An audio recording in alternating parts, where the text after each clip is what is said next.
Everyone to the show today. We are broadcasting into Facebook Live. So this is Real Estate Uncensored. I am Matt Johnson. We have Greg McDaniel here. We've got a special guest. We're talking about tech tips and tools. We're talking about wearables. We're talking about Blackberry. And yes, they are still around. They are kicking and making some software. And we're talking with our special guest about all kinds of things that relate to tech and real estate. First of all, before I let Greg talk, I just want to thank you for pushing the lead gen scripts and objections group over 30,000 this week. It's been awesome to watch that. We're very, very happy for everyone that's a part of the community, as we are, and Aaron for starting the group. We're very thankful for him and for letting us broadcast into the group. He's been very, very gracious, and we appreciate your guys' attention and time and comments. So if you are watching live, do not be shy. We demand. We do not ask. We demand your comments and your questions because we want to answer them live. And we've got a great guest here that has a lot of knowledge on the tech side. So if you guys have tech questions or if you have some tech tools to contribute or some tech tips, maybe some websites that you want us to check out of little tools, feel free to post them in the comments here on the episode. So before we get to that, make sure to head on over to iTunes, Stitcher, or YouTube and subscribe to us depending on whether you want the video or audio version. And now, without further ado, the junior grandmaster himself, Greg McDaniel. Whew, you were mouthy today. My goodness, you rolled on for a minute 28 all by your lonesome. Did you feel like you needed to get something off your chest, Matt? No, dude, it is so awesome. We're going to have such a cool show today. Our guest, we met him down at CAR, and Matt and I were blown away. This is some epic stuff, but I'm going to run one by you guys right now, and I bet you haven't heard of this yet. Have you guys heard of 10minutemail.com? No. Okay. 10-minute mail, guys. This is some really cool stuff. If you ever get those, online when you have to sign up for something, you have to enter a valid email address. Well, go to 10minutemail.com and you're able to get an email address that will then self-destruct in 10 minutes, and you can get what you want, and you don't have to actually give your real email out and again to get spam for the rest of your life. So that is one little fun thing I wanted to kind of run by everybody today. Since we're talking tech, I had to go study up. So there's my 2 cents. All right. Well, let's bring in our special guest here, and the special guest for today is Andres Segovia. Andres, how are you? Yeah, I'm all right. How are you guys doing? Awesome. Very, very good. So tell everybody kind of where you're at and what your business is. Okay, so I'm a jack of all trades, literally. I am a broker associate over at Mark One Real Estate in Orange. We have 3 offices, Orange, Cypress, or Cerritos, and Rancho Cucamonga. And I'm also one of the administrators of a small business, a construction business called JAS Construction, Inc. And when I'm not doing that, I am a property manager over at Segovia Investments, LLC. So I do 3 different things all related towards real estate. And when I'm not doing that, I'm a father of 2 little ones and a full-time husband. So the question I have for you right off the bat is, when do you sleep, sir? I think it was Rob Loeb and Thank You for Smoking who said Sunday. You only get 2 hours, and then back to it, sir. Yeah, that's what it feels like. Literally, I'm operating on 5 hours of sleep this week.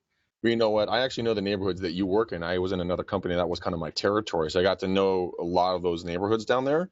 I really enjoyed working with the agents down there. They're all super hardworking, good, cool folks. And I cannot say that for a lot of the other parts of LA. I can tell you that for sure.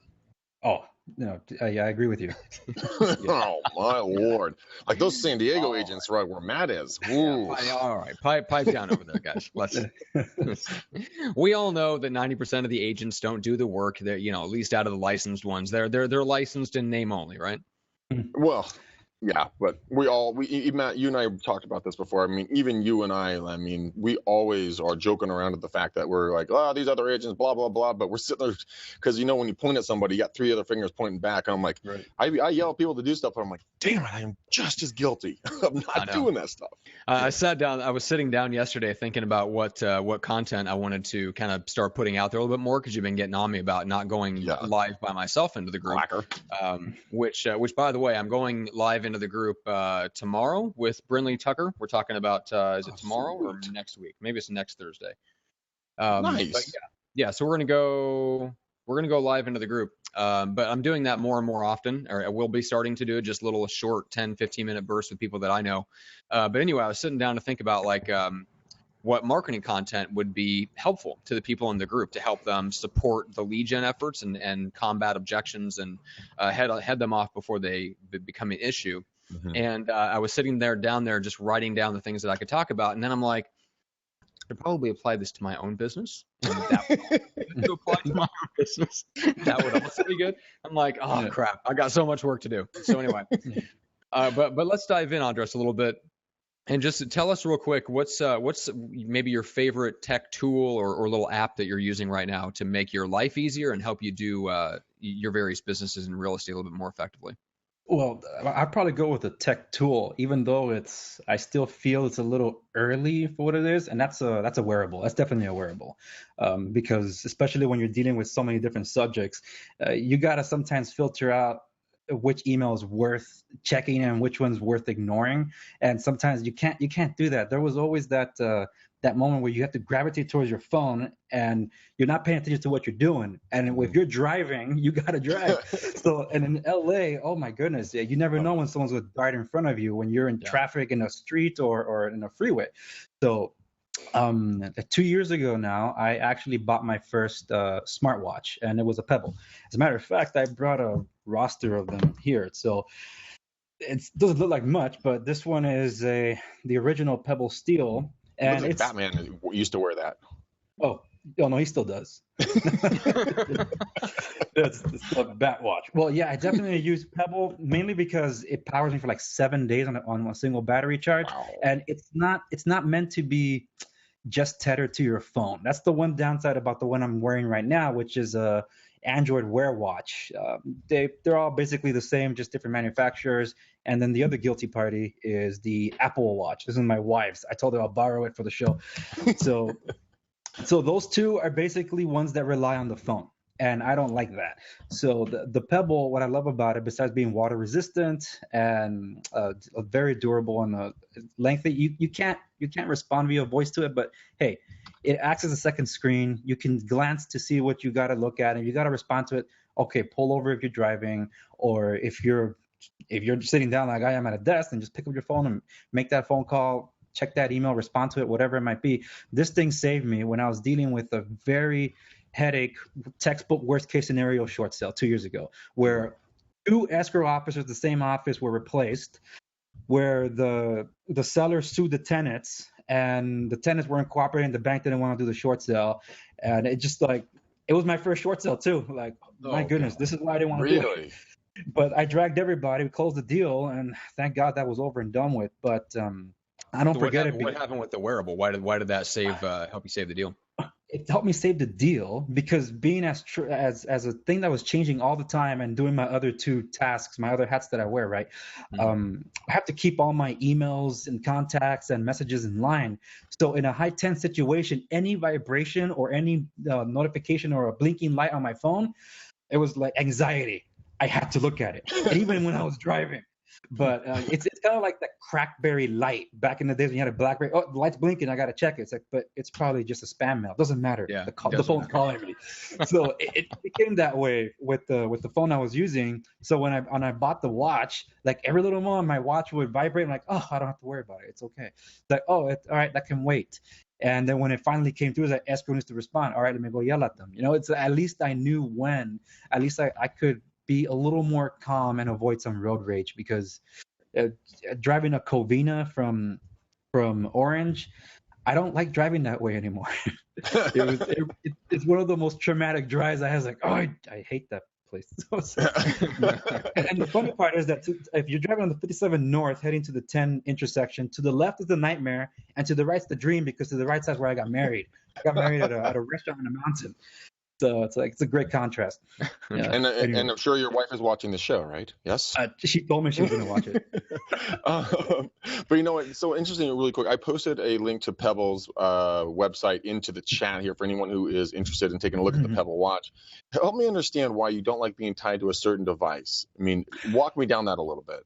Okay, that's an awesome question. All right, so last night I dropped my Samsung S7 Edge, and for those that know, that's an $800 phone. And it just landed flat on its face in the concrete and shattered. So it's a good thing I have backups, because I'm actually using a Blackberry Android at the moment, which we'll probably get into later.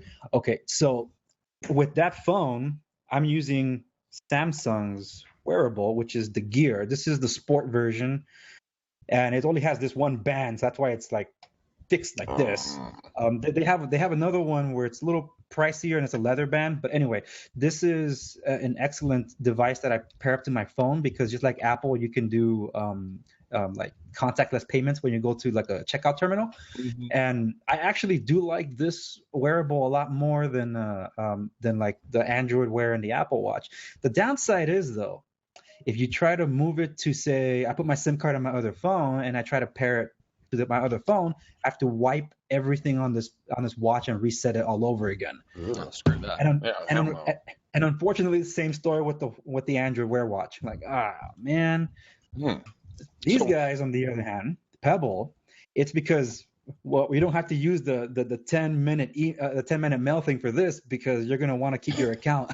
But when you create an account with Pebble, you actually happen to like, your settings are all synchronized with them, so you can actually log into all your phones. You don't have to have them connected to all your phones, but when you just move from one phone to another, all it does is just pair to the other device, and that's it. It's seamless. Yeah. So basically, it's a Bluetooth connection. Do you hop around? Yeah, and the best part is, like, hey, you're going to go out for a run, because the new generation Pebbles actually have like the heart rate tracker. I'm not sure one of them's going to have the GPS for the one coming out at the end of the year or early January. But the whole point is to not need your phone with you. So all you can do is carry your watch. And that's kind of the point. If you're going to go work out, you don't want to carry your work with you. So that's a really great advantage of it. And best part is, if you're for those that wash dishes or that are going swimming, or someone throws into a pool at a party, don't worry about your watch being destroyed. I was at a jacuzzi over the summer, and some girl saw that I was playing with my watch. She said, "Is that the Apple Watch?" I'm like, no, it'll break. I brought it in here. No, this is a Pebble. Who wears an Apple Watch? God, it's so 2011. How dare you. God. No, so yeah, that's my pitch for Pebble. I really do love them, and the new ones actually, the ones from earlier this year actually have a 10-hour battery life. So that's really cool. Really? Now yeah. So that's what makes it awesome, because, well, with the recent update to the Apple Watch, you can get about 2 days of usage out of it. With the Android Wear watch, less than 2 days. I think I can pull about 2 days also with the Samsung one. Not the Pebble, though. That's because it's also a different screen technology. It's called e-ink display. So it's not as vibrant and colorful as the other watches, but hey, you can read it out in the sun. That's a big deal. Yeah, and secondly, it sips the battery. That's why you can stretch it out for so long. So I actually did have the newer version of the watch, but my father, who runs my construction company, or his construction company that I also manage with him, I told him, Dad, I think you need a watch. He's like, nah, I hate him. Well, try the Pebble. Let's see if you like it. 12 hours later, he's like, son, you're right. I'm not giving it back to you. He's like, oh, you can keep it. It's okay. So he stole your watch. Yeah. I like to think if it was around Father's Day, I wouldn't think of it as a steal, but yeah, he stole it. Yeah. So I was listening to an interesting podcast last night. Jordan Harbinger on The Art of Charm has been on the show before, was interviewing Kevin Kelly from Wired Magazine, and they were talking about the future of kind of where things are going. And Kevin Kelly said the same thing. Like, look, the phone's going to go away.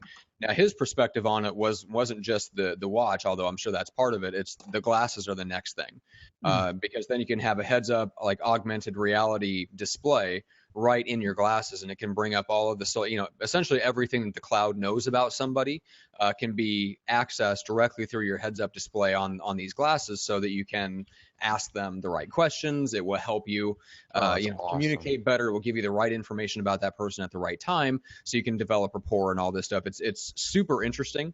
And if you want to see what that might look like, go check out. There's an amazing series, and I want to know if you guys have seen it, called Black Mirror. Have you seen this on Netflix? I'm looking at it now. Okay. Yeah, I heard of Black Mirror. Okay. Literally immediately go watch the first episode of the 3rd season that just came out on Netflix, because it's all about that. So they actually show a scene, and in this case, it's like built into a contact lens that they pop in, and they showed the characters like interacting with each other in the elevator, and you have like something that you can control, like you just have a handset or something that you control with your hands to kind of allow you to select what you're seeing with the heads up display, and they're like scrolling through social media at like in the elevator with each other and then asking them questions based on what they're seeing on their social media feed for the last 24 hours, which they can see right within their contact lens. Super, super, super interesting. That show in general is interesting for the way that it depicts where we're going, and then the possible weird consequences and stuff that result from that. But let's bring it back to real estate for a second. So obviously you love the watch because it gives you the ability to quickly kind of triage essentially what your messages are, see what's important and what's not. Now, let's say something is important, but you can't respond to it right away. Andres, is there some sort of solution for that? Or what do you do when you see that something is important, but you can't really respond to it right away? Do you flag it? Do you bounce it back and snooze it and have it come back around? Now, are we speaking specifically about email or interacting with, say, text message or phone call? Okay, so email, I do flag them. I've been using it a lot more. I haven't really used snooze because just like the alarm in the morning, I just keep snoozing. So it's either I take care of it now or I flag it later. But one thing that I do because generally a lot of the emails that I receive, they can fit in that preview window when you bring down the notification shade. So if instead of snoozing it, I just finished reading the email. So then I'm telling myself, is it worth responding to or not? But if it's a longer email and it requires me to follow up on the preview window, does that mark it as read? Yes, there's some functions that you can do on Android devices, and depending on which app you're using, you can either hit reply all, mark as read, snooze, or delete. It depends on what you're using. So that's what makes it awesome, that you don't have to open the app. You just saw the notification. What do you want to do with it? It's like, and if I have to pick it up later, it's like, well, I won't interact with it right now, and it'll just stay on my notification shade. So that's how far it goes when it comes to being mobile. Now, I use Outlook for my desk. I have to check all the time. I have to. As soon as it comes up, I have to open all of them, just because, well, in construction, and when we're dealing with, because for construction, our clients are banks and private investors and a niche market with probate and trust properties. So we're in a unique partnership with Trust Properties USA. We're the contractor for them in the Los Angeles, Orange County region. And you never know; these things can change at a moment's notice or at a sluggish pace at the bureaucracy when the courts are involved. But let's say that we have a city inspector involved, and we get the news of having to, say, order an inspection for the next day. If it's a Thursday and it's 3:55 p.m. and that email comes through, and it better be push email, because that means you're getting it right now, not 15 minutes later or whenever your email refreshes, right? That email comes through, the email says, order this inspection. You got 5 minutes to call the Department of Building and Safety to place that inspection order, because otherwise, if it's 4:01, it's Monday. You just lost Friday, Saturday, Sunday, 3 days. Yeah. So that's why when I'm at my desk, my computer, I check everything. There's no time to snooze or flag. But phones, at least I can take a peek at it. If it's worth my while, okay, fine. If not, I just get back to it later. Interesting.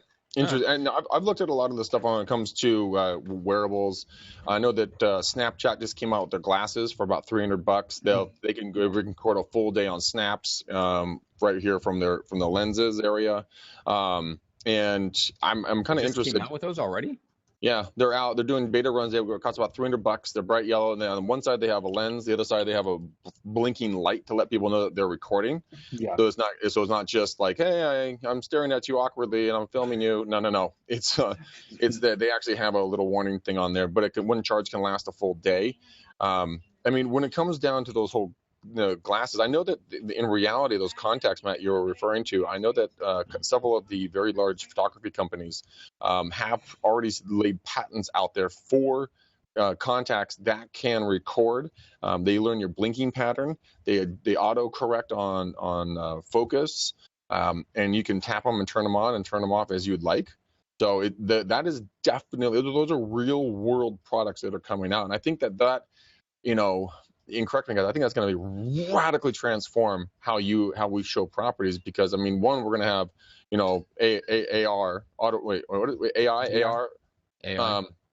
Well, AI or AR. Do you mean artificial intelligence or augmented reality? Augmented reality, any dyslexic version of that you want to run with is fine. But also, if you can click like on your eye and just be like, walk through your house and show a home like you're seeing it, tremendously effective. I mean, if we like Facebook Live, imagine we have like live human being just walking down the street, just like, click. That's pretty cool shit. All right. Yeah, it's interesting stuff. Well, first of all, I want to tease 2 tools that I learned about from an agent that I interviewed earlier today. I'm going to give those to you guys in a second. But first of all, Andres, how do people take a step towards you and connect with you and send you referrals in kind of the LA Orange County area? Oh, they can email me at andres@segoviares.com. That's RES like real estate services. And they could follow me on Twitter at SegoviaRES. So, and if they want to see more about my tech stuff and maybe other tidbits that have nothing to do with tech, that's at the newsreel on Twitter. Perfect. All right. And then for our stuff, McDanielRealEstateSystems.com. 2 things: Greg's favorite scripts, absolutely free. A bunch of videos of me sitting down with Greg and role playing through all of his favorite scripts. Now, that's everything from buyer and seller lead gen all the way to client management stuff like price reduction scripts. So really, really good stuff. In the PDF, you get the actual script written out. You get the link to the video so you can actually hear him and see him go through the tonality and the phrasing of everything.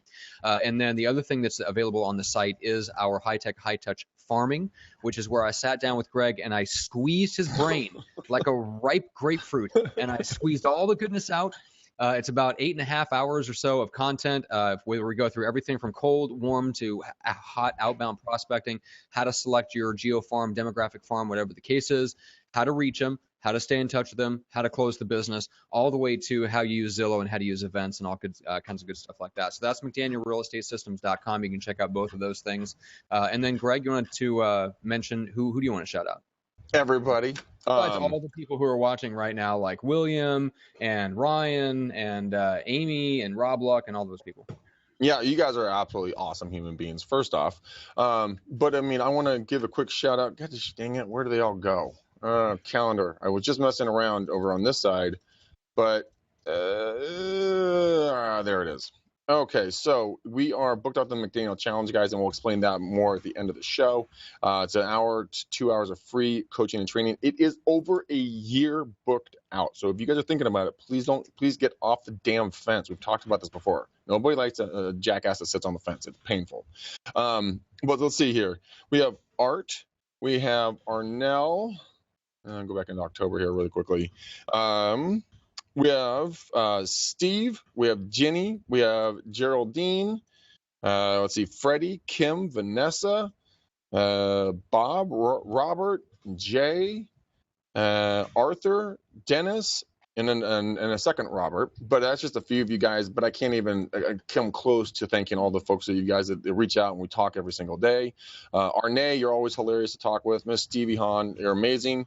Alexander, Isabel, Daniel, Philip. Okay, guys, I gotta tell you something about Philip, man. Homeboy over here is my new ISA, and I've been poo-pooing ISAs for a long time. This dude crushes it for me. So we're gonna get the owner of his company on here, and I'm gonna share what they're doing for us guys. But in the idea of time, Matt, I'm gonna shut my trap and let us keep going on this interview. All right. So 2 things I wanted to bring up from the agent that I interviewed today. So one of his big things is helping his agents and himself, obviously, get to inbox zero. So he actually kind of makes it a game and helps his agents see at the end of the day if they've really got to inbox zero, and they just kind of compete amongst themselves to actually get there. And so he brought up 2 tools. Number one is unroll.me. So that's unroll, like unroll a carpet, .me, like as in me. And what it does is it cleans up your inbox. You can instantly see a list of all of your subscription emails and unsubscribe easily from whatever you don't want. Now, I'm pretty disciplined for the most part about having 2 different email accounts, and I only sign up for things like ebooks and other things like that where I know I'm going to get follow-up emails from my non-work, daily workhorse email. I have another email account for that. But for those of you that don't have a second account, where you're realizing that every time you sign up for a free ebook, Greg, it's so true. It's so true. Your main email, and now you have a bunch of subscriptions to stuff that you don't even remember what you signed up for and why you signed up for it to begin with. Go sign up for that, and it will allow you to basically go through, and it looks like you can essentially just check mark off the ones that you want to unsubscribe to, and really, really reduce the number of incoming mail that you have. So like Andres said, like when you're looking at that blinking light or you're looking at that notification on email and you're like, 6 times out of 10 it's spam, but for the 4 times that it's not, like I need to know what it is. That will help solve that. I'm actually, Matt, you were talking about it. I am in the middle of doing it right now. In the time that you've started talking, they've already found 44 subscriptions in my email. That 44. Now I'm at 45. It's like going to the doctor. I'm like, well, sir, we kind of got a problem. You might take 2 of these and call me in the morning. That's what this is doing to my inbox right now. I'm at 83, 102 subscriptions. What? And I have more coming. So this is a cool product, guys. Go check this out. Yeah. And then we talked about like bouncing or snoozing emails or having them kind of come back around. There's a tool called Inbox by Gmail. That's actually google.com/inbox.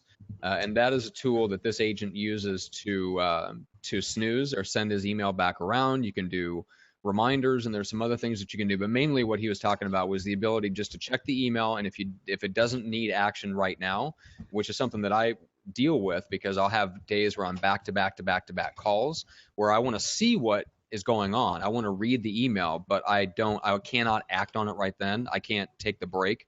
And so I don't want to lose track of it because that's how I keep track of things that need to be done is using email.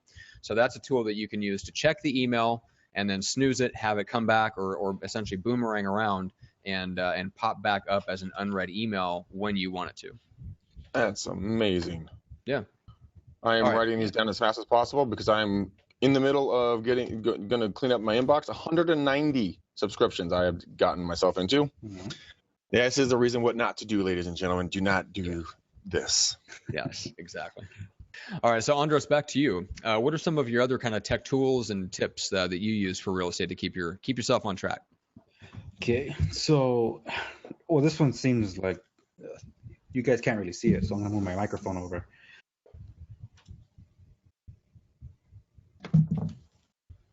What's he got? Oh, yeah.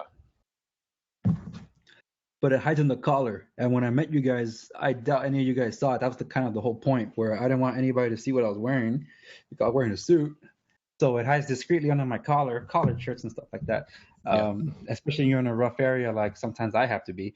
I don't want people noticing that I'm wearing a $200 device around my neck, or it is my neck. But yeah, this thing runs about 17 hours. Instead of having that little piece in your ear that'll die out, at least this is stereo, so you can listen to music if you want, or stream like your show when listening to podcasts and stuff. You can do all that and not have to worry about will it power me through the day. It powers me through the day.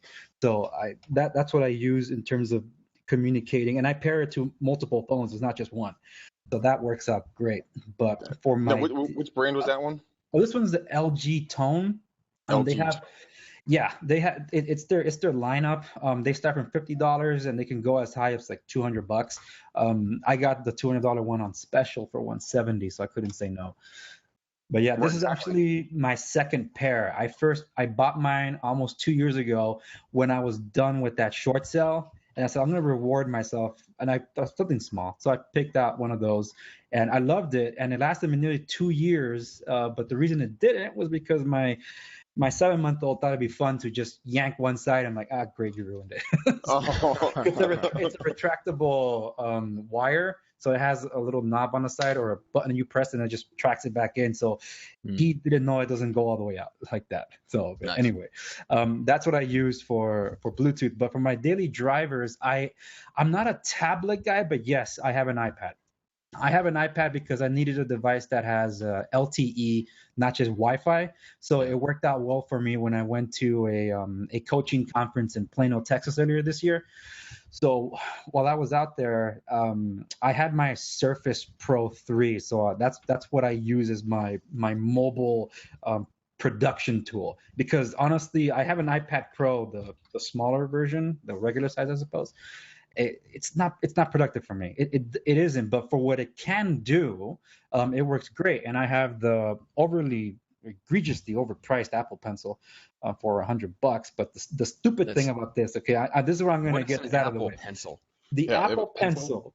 Yes, it's Apple Pencil that only works with 2 tablets right now, which is the iPad Pro, which is over $1,000, which is like this 13-inch beast, or a 9.7-inch iPad, which is the normal size, and that's the one I have. that works with this. So what's great is that for those of us that use Microsoft suite of apps for everything, I use OneNote to take my notes, and it synchronizes on all of my devices. So this thing it's actually really good when you use it for what it can do. So pencil input or pen input or even drawing and such. I've been taking a lot of notes with this, and at the car conference expo in Long Beach, I was doing the same thing. So it worked out very well for me. The only problem is there's no way to attach this to the iPad.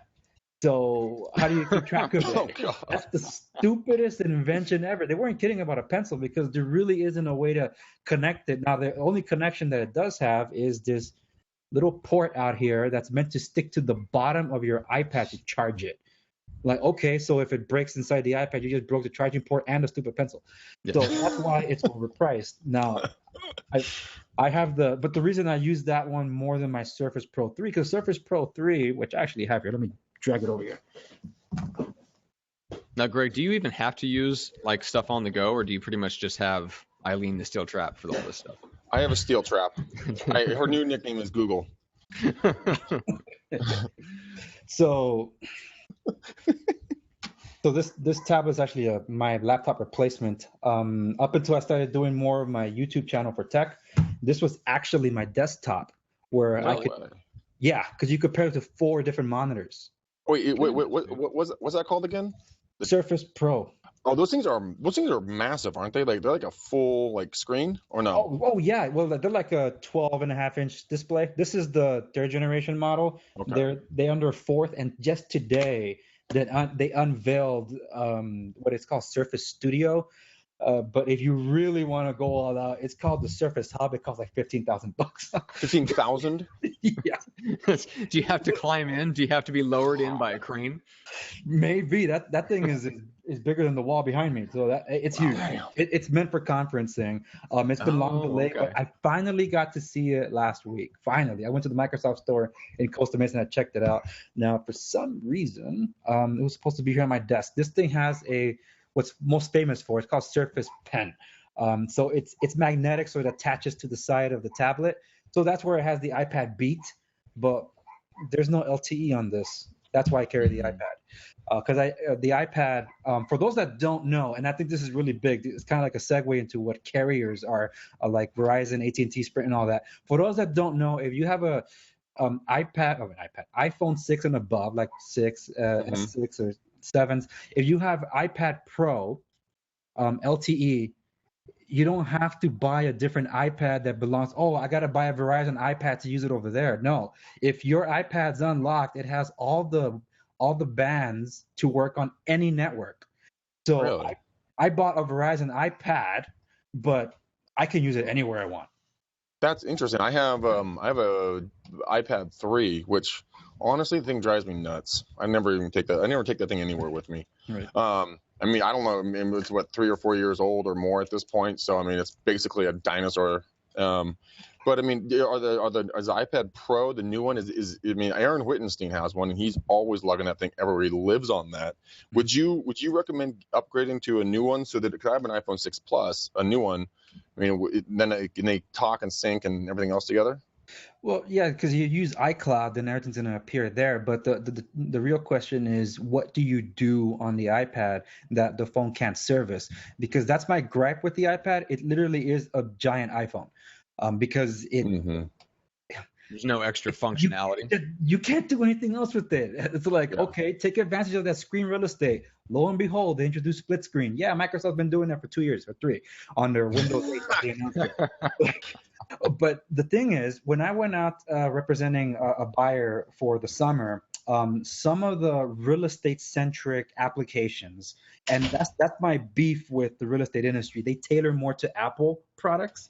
So for tablet reasons, I had to go with an iPad. Like Zip Forms, the only app for Zip Forms is only on an iPad, even though they've improved it to where you can use it just on the browser. So now you can use it on Android tablets, but still the app is only for an iPad. I used MLS Touch. So for those that have actually used this for the past couple of years, version number 1 kind of sucked.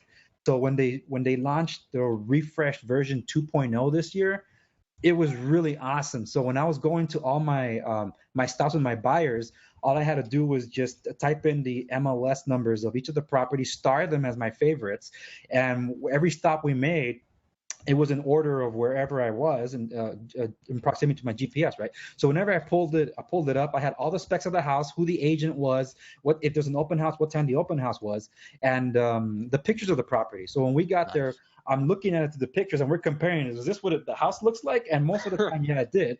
But when I walked in there, almost every single open house, without fail, except one where no agent could attend to me, I was asked, "What is that?" He's like, I am using MLS Touch.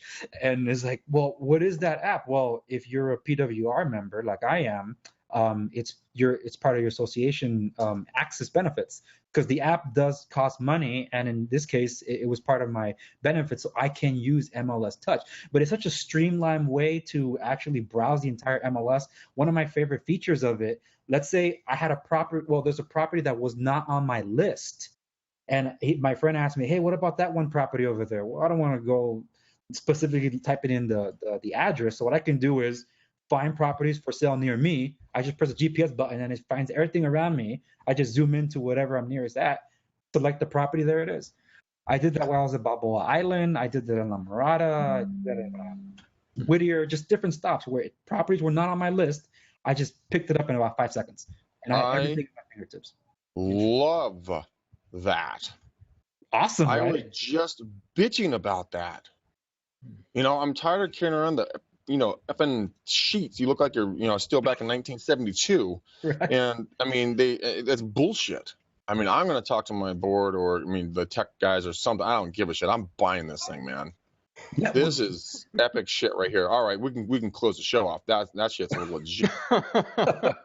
No, MLS Touch, really, I loved it. If it wasn't for 2.0, I wouldn't be harping on about it. But yeah, it's great, and that's actually one of the videos I'm going to be doing for my new series that's direct for my tech site. Because last year I ventured into doing some tech, like tech how-tos and just like device comparisons and such.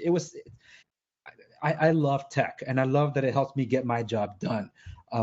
It's just that I was trying to get into automotive engineering for college, and I ended up in business. So I thought there was a need. I had to fill a need because apparently, as a family business, I don't have a choice. But I'm very grateful, and I've grown since. I owned 6 properties by the age of 21. I flipped 5. I kept 1 before the market turn of 2008. So I still have that one. It's a rental income property in LA. But anyway, and then eventually I was able to get my broker's license. I was not a sales agent before that. So I actually started from scratch to get my broker's license. And my only experience on real estate side up until that point, besides the buying side, was dealing with the agents from the REO, because our construction business, the bread and butter of the 90s REO wave and the 2000s, we wrote all of it. Fannie Mae, Freddie Mac, those were our big clients, but then Wells Fargo, AmeriQuest was no longer here, Citibank, etc. And I dealt with a lot of bad agents. You name them, everybody thought they were top dog. 300 listings, yeah, but they're not really yours if you're not the broker. But anyway, a lot of lawsuits. Dealing with them from the buyer side?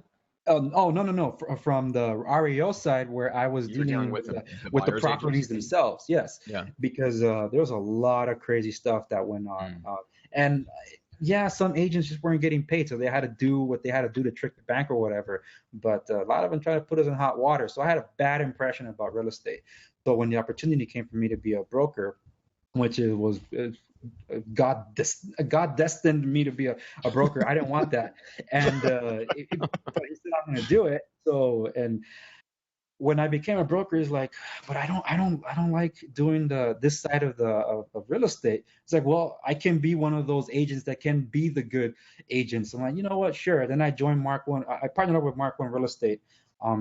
And I'm very proud of being there. And just like you said at the beginning of the show, Greg, about being some nice professional agents in the area, I didn't think that many existed.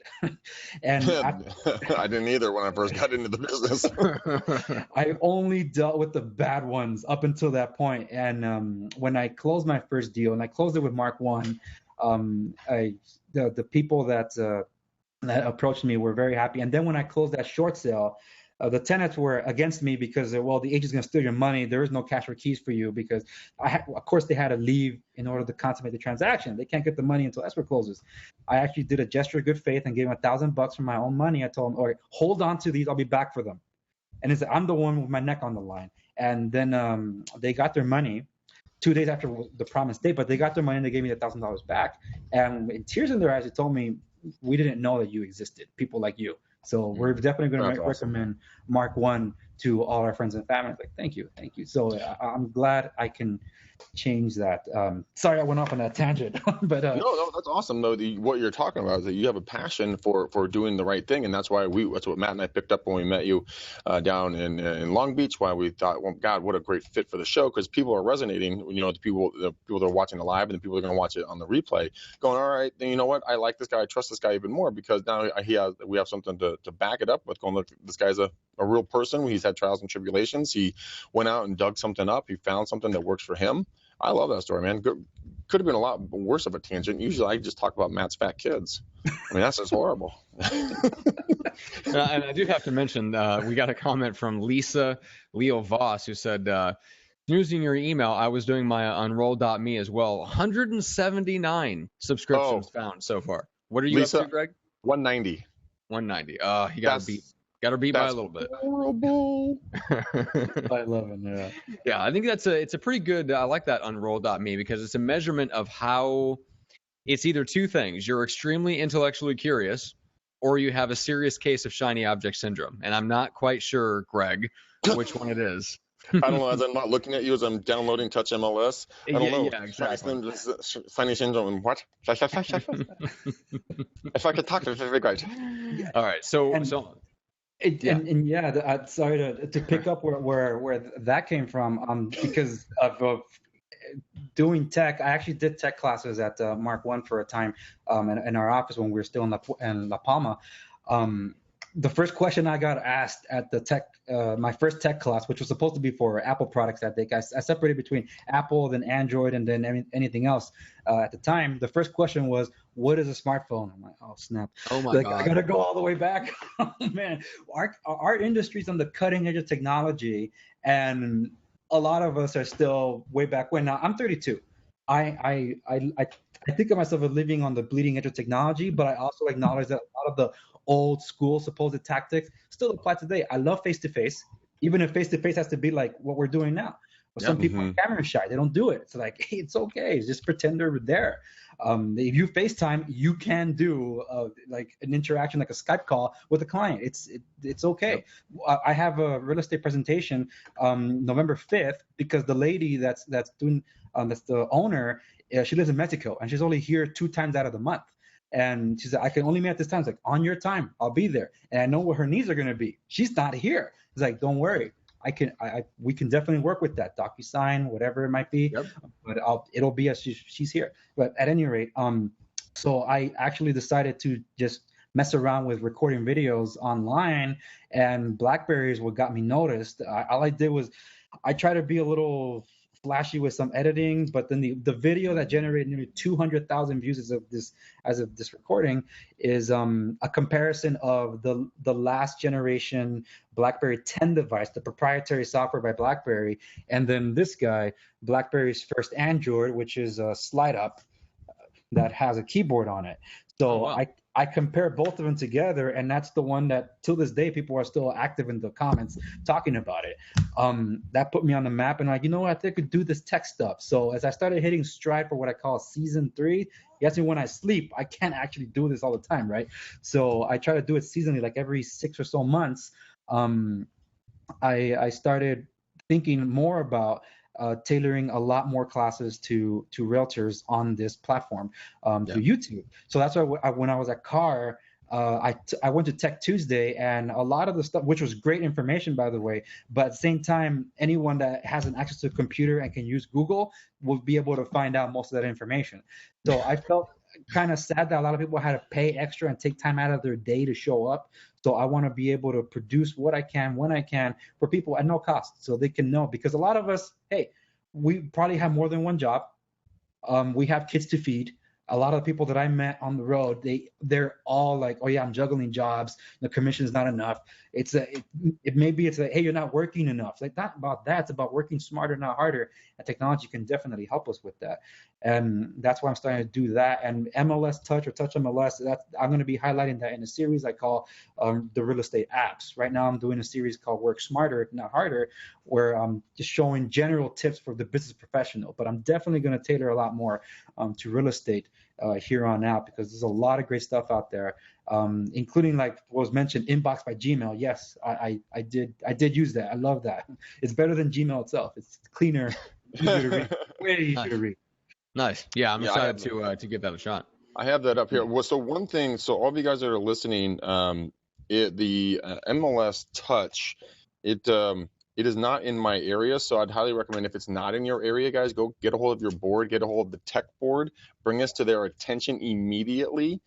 This is an amazing tool, and I'm going to pimp slap my board, bitches. Yeah. And I'm glad you actually brought that up, because I think PWR was one of the first to use it here, because I have heard of MLS Touch last year as I was looking for real estate apps.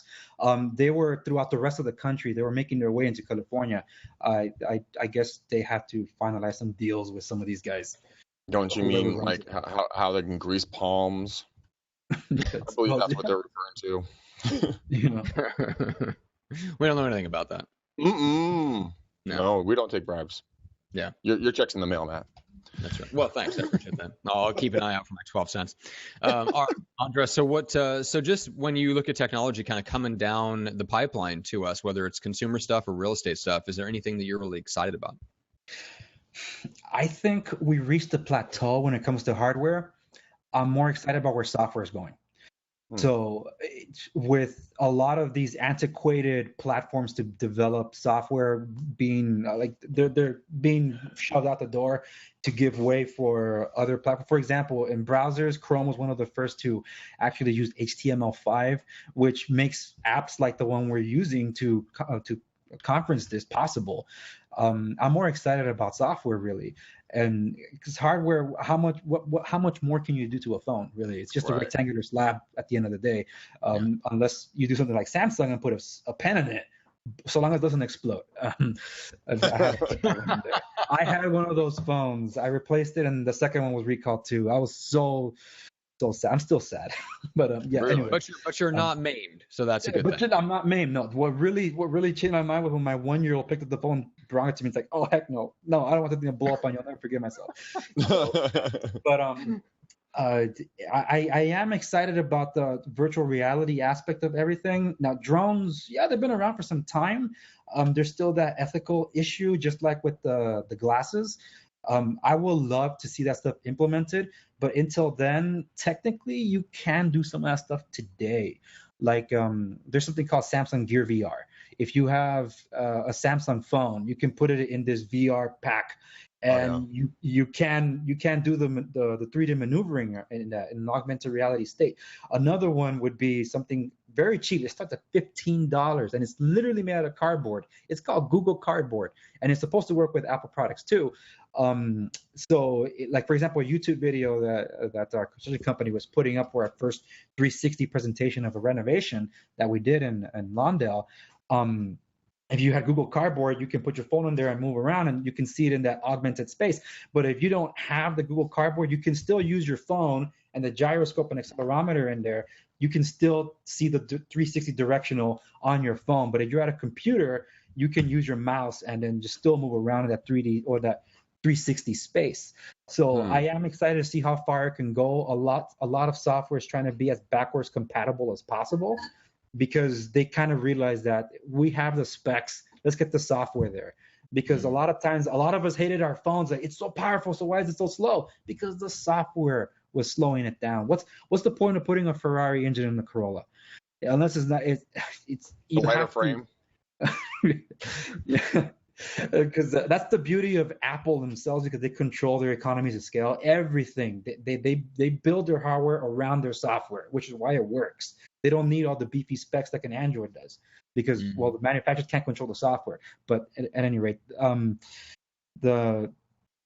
like to see where the drones really go from here. Besides being weaponized and for military use, if you can climb up a tree, you can take that aerial shot of the house. But no, but seriously though, about because the FAA is really restricting what you can do with drones and stuff. But yeah, you can utilize that, and I like to see where the glasses go. I think Google Glasses, even though the project's canceled, it was on purpose to start the legal talk. Because just like how Snapchat is trying that glasses like to notify people, hey, I'm recording you, so to speak. Well, people are still going to hate on you. If you remember the early days of Google Maps, you can see the license plates on the vehicles. You can see the people's faces on it. But more or less nowadays, most of them are censored because, well, they were trailblazing, right? So I like to see where the glasses go from there. And I wearables are fine. I will not allow the implants. Some people Why not? I don't know. I don't want a smartphone really embedded in my ear right here in the back. Samsung 7 might happen. Just well, that too. Okay, so this one's gonna get a little more complex. Of where technology truly is going. There's a patent that was recently done because we have so many different technologies. Now, let's say the wearable space now moves into more of the implant space because there are some techs that are implanted in people, like for those that have mental disabilities or other known issues, like if they're prone to seizures, like if they can't communicate with the rescue paramedics, they have implants either in their shoulder or somewhere in their arm that contains their personal information, including their medical history, that the paramedics scan for. Then they'll be able to pull up that information. The question is, if we get into this space like glasses, watches, and say smartphone implants, which is a real thing, how do you charge all of it? Especially if it's implanted in you. There is something called wireless a charge. Now, not just like wireless charging, like I have a wireless charging platform here where I set my phone down and it charges. No, I literally mean a space where you enter your room, and as soon as you enter your room, all your devices start charging because you've installed this system, kind of like Wi-Fi or Bluetooth, where it reads whatever device you're wearing and it starts recharging those things. It sounds weird, but that was patented earlier this year. And the founder of Motorola, the father of the smartphone, I was actually in an interview with Michael Fisher from Pocketnow. Well, he was at Pocketnow last year, and that was a great interview because they were talking about this last year. And this man is about 80-something years old, and that dude's more on the bleeding edge of technology than most of the young people. He spoke about things I never heard of, and that's where I first heard about that wireless charging in a room. Especially if you're going to have body parts replaced by tech, right? How do you charge it? So that's one of the ways, and it was patented this year. We'll see where it goes next year. So that's where I see. Yeah, because it's if you're carrying around like or like if you see my travel bag, just like one tablet, a laptop, maybe 2 smartphones in case one dies, and then 2 wearables, and everything has a freaking proprietary charger because Apple sticks to their thing. The Surface, unfortunately, has its own thing. This is USB, universal thing. Then another charger for this. Oh my goodness, it's ridiculous. So that's like an 8-way adapter. Yeah. I mean, that's what Apple wants. But that'll go away. So that's interesting. It's going to be that conversation with Kevin Kelly on the Art of Charm was super, super interesting. I'd encourage anybody to go listen to that. Art of Charm is a great podcast just in general terms, but Kevin Kelly is something else. Go read this latest book. And then if you guys are really interested in keeping up on like what the future is holding, the near future, there's another really good one. Peter Diamandis, who wrote the book Bold and a couple of other books. He's awesome. So he does a podcast with Dan Sullivan from Strategic Coach called Exponential Wisdom, I believe. And those two sit down, and Dan Sullivan from Strategic Coach interviews Peter Diamandis about what the latest stuff is. And oh my God, like it's just mind-blowing stuff. I mean, he believes the biggest companies in the next 20 years are going to be virtual reality companies. I mean, we're hitting the tip of the spear of some of this stuff that's coming. But anyway, that's beyond the scope of what we can say. But what's cool is the further high tech goes out, high touch will always have an impact, and it might actually increase the impact of the high touch aspect, the actual handwritten notes, actually getting into your autonomous vehicle if you have to, and going and meeting somebody in person. Oh, don't say The great that, thing Matt. about stuff like that is that you can now we're getting to the point in the next 5 years, if we have autonomous self-driving vehicles where we face each other like in the car and we don't have to worry about looking out the front, we can just work and relax and listen to podcasts like this while we're on the way to meeting somebody in person. So But of course, it's or gonna do open or up a whole Snapchat. new, or we can Snapchat. That's right. Just all day long. Just nothing but snapping. just like this. Like, oh no, wait, that's old school. No, Well, what do you mean imagine being able to just tap in and go, hey, I want to see what Greg's seeing right now. Flash, and you can look at what your view is. Don't do that. That's going to be a very bad day for somebody. Yeah, I figured. It's a lot of looking at cats. But anyway, let's go ahead and wrap this one up, guys. Thank you, everybody, for joining us. We talked about the resources on our page. Andres, you want to remind people of how they can reach out to you? Oh, yeah, definitely. www.segoviares.com is my website. Andres@segoviares.com to email me. And Twitter @SegoviaRES. Tech stuff, that's thenewsreel.info.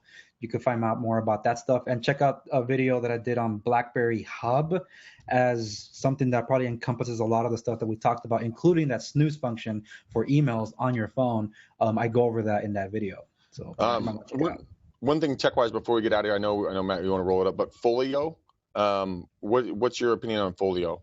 Now, I want to utilize that, but I'm already utilizing a different application because, well, I use Exchange service instead of Gmail apps for my business. I did want to install it because it is a great way to track your information. It does a lot of what this other company called Dotloop does. Dotloop powered by Zillow. So I use Dotloop. Okay. If I had the power to choose, I'd probably be trying out Folio for myself. I actually am using Folio, guys. It's a free plugin for Gmail. It is amazing. You can keep all of your emails for all of your transactions in folders. You know, you can see exactly what's going on. No more hunting and pecking. Folio's free. Go check it out. There's we'll put a link in the comments here. Oh yeah, interesting. Very, very cool. All right. So everybody go to McDanielRealEstateSystems.com. Check out Greg's favorite scripts. Go download that. That's absolutely free. Go check out the farming product. That is not free, but it's still very low cost. And then the McDaniel Challenge. Greg, why don't you remind us, refresh everyone's memory on that in case they have a spare year to sit around waiting for you to be available. All right, you goldfish. We can't remember the shit I said earlier. All right, here we go. What was I talking about? No, I'm kidding. Guys, McDaniel Challenge, it is booked out until November of next year. It's an hour to 2 hours of free coaching and training you guys get with yours truly, and we're going to sit down and we're just going to hash through whatever is messing you up, man. So if it's whatever stopping you, blocking you, or hindering you from getting to that next level in business, let's talk. You know, I'm not some guru or some super smart dude. I'm just a guy that's been in the trenches for a long period of time, get to hang out with super smart people like our guest today, not so much Matt, but you know, no, but I'm kidding about that last one. Matt and I've learned a ton from Matt. But you guys get involved. Seriously, reach out to me on Facebook, follow me. Hear the words coming out of my mouth. Do not friend me. I don't have any more friend spaces, but follow me, please, for the love of Christ. And then you can watch me go do Facebook Lives, and you guys can get booked up on the McDaniel Challenge. My next available date, Matt, is November 6th of 2017. Wow. Unbelievable. But Awesome. I'm blessed and honored to have you guys. I'm truly honored that you guys want to spend time with me. You're willing to wait. So thank you beyond anything you can ever imagine. I want to continue hanging with you guys. So book it now or call me on my cell phone. I only have one, sorry. But it does work, guys. 925-915-1978. Again, 925-915-1978. Or, go do that and shit. So there it is. All right. And remember to subscribe to the show on YouTube, iTunes, or Stitcher. It is Real Estate Uncensored.